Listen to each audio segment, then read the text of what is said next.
Bienvenue sur Africa 24 dans cette nouvelle édition du Non-Stop Info. Voici les titres de l'actualité. Crise au sein des universités de Niamey au Niger.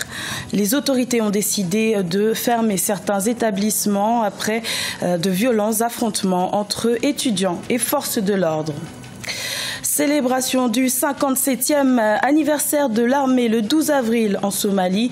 Un événement marqué par un contexte sécuritaire difficile dû aux actions menées par le groupe rebelle Al-Shabaab.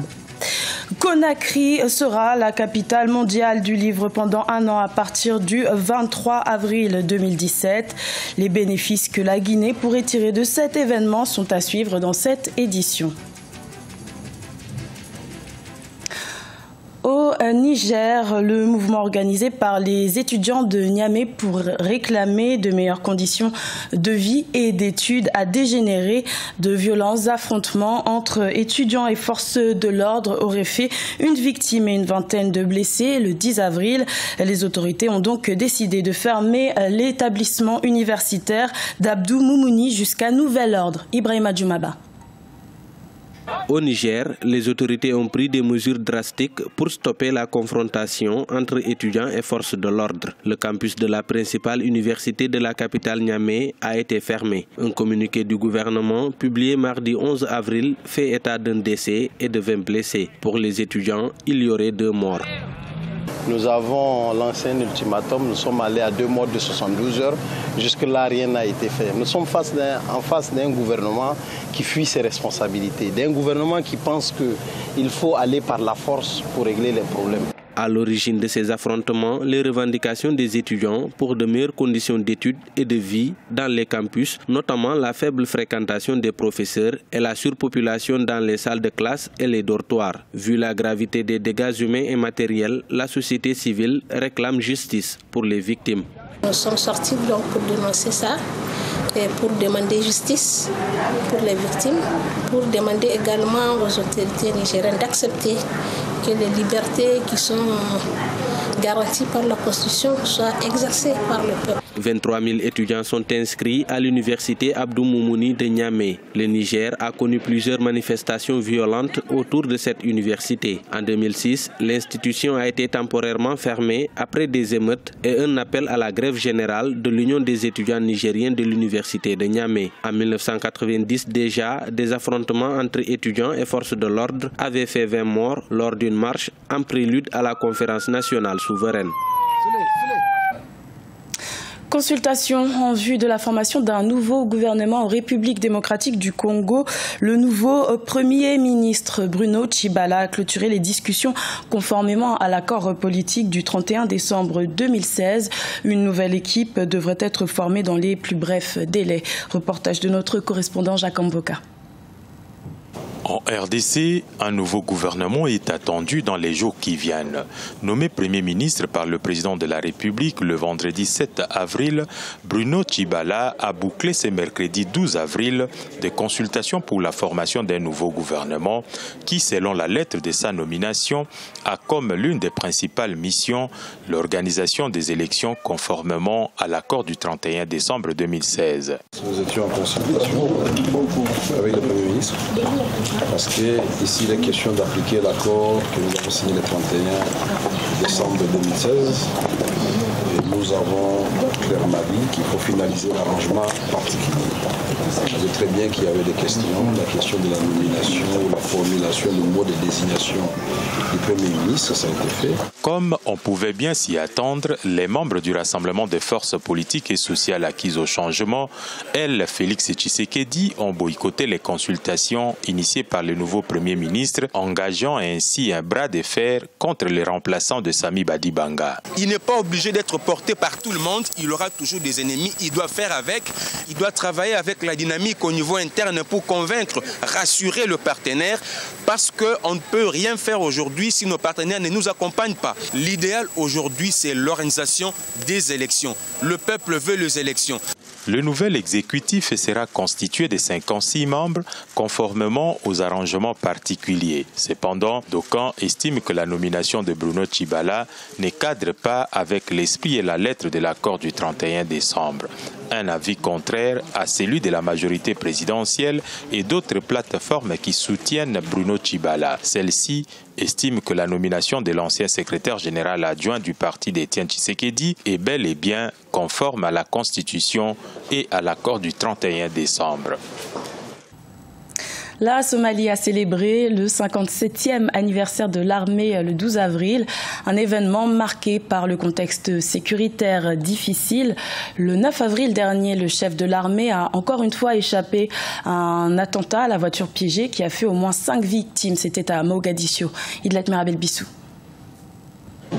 Fondée en 1960, l'armée somalienne a célébré le 12 avril 2017 son 57e anniversaire. C'était l'occasion pour le président Mohamed Abdullahi Mohamed de lancer un appel au groupe islamiste Al-Shabaab pour déposer les armes et aider à reconstruire le pays. Nous devons créer des changements et assurer la sécurité à Mogadiscio, où vivent plus de 3 millions de personnes. Nous devons prendre en charge tous ces endroits où sont cachés les terroristes, car c'est ce que les Somaliens attendent de nous dans les jours à venir. La Somalie est en lutte permanente pour sa stabilité depuis 1991 à cause des décennies de conflits entretenus par des milices armées. Ces dernières années, l'armée s'est engagée aux côtés des forces de maintien de la paix africaines pour lutter contre les rebelles Al-Shabaab dans le pays. Lorsque le président a déclaré la guerre aux militants Al-Shabaab, les attentats suicides ont augmenté le lendemain. Ce qu'il dit aujourd'hui augmentera les attaques et je pense que de nombreux Somaliens perdront la vie. Je pense que les forces militaires somaliennes ne reçoivent pas un soutien adéquat et elles n'ont pas un salaire fixe. Pour moi, El-Shabaab ne peut être surmonté dans les 2 ou 20 prochaines années dans ces conditions. La Somalie a été longtemps considérée comme une plateforme de lancement pour l'islam militant en Afrique de l'Est. En plus de s'attaquer à l'insurrection islamiste, le président élu en février 2017 doit également faire face à une grave crise alimentaire dans certaines régions du pays. Également dans l'actualité en Côte d'Ivoire, les contribuables pourront désormais faire leur déclaration et leur paiement d'impôts sur Internet. Le Premier ministre Amadou Gon Coulibaly a procédé le 12 avril au lancement du projet e-impôt, un projet qui participe à la modernisation de l'administration ivoirienne. La capitale guinéenne, Conakry, sera sous les feux de la rampe dès le 23 avril 2017. Pendant un an, cette ville d'Afrique de l'Ouest sera la capitale mondiale du livre. Quels bénéfices la Guinée pourrait tirer de cet événement? Élément de réponse dans ce sujet de la rédaction. Conakry, capitale mondiale du livre en 2017. C'est la première capitale d'Afrique francophone à obtenir ce précieux label délivré par l'UNESCO.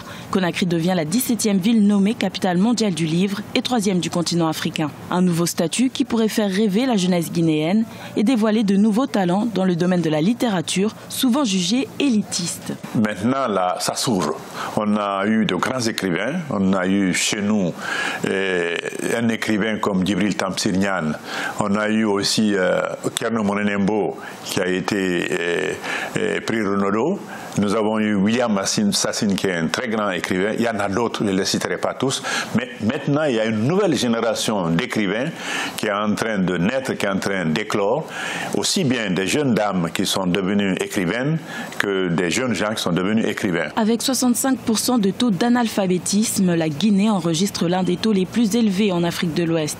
Grâce à ce rendez-vous international, les autorités guinéennes veulent faire de Conakry une véritable plateforme du livre, avec notamment la création d'espaces dédiés à la lecture. Nous n'avons pas beaucoup de points de lecture où les jeunes gens peuvent venir tranquillement lire sans bruit, les médiathèques.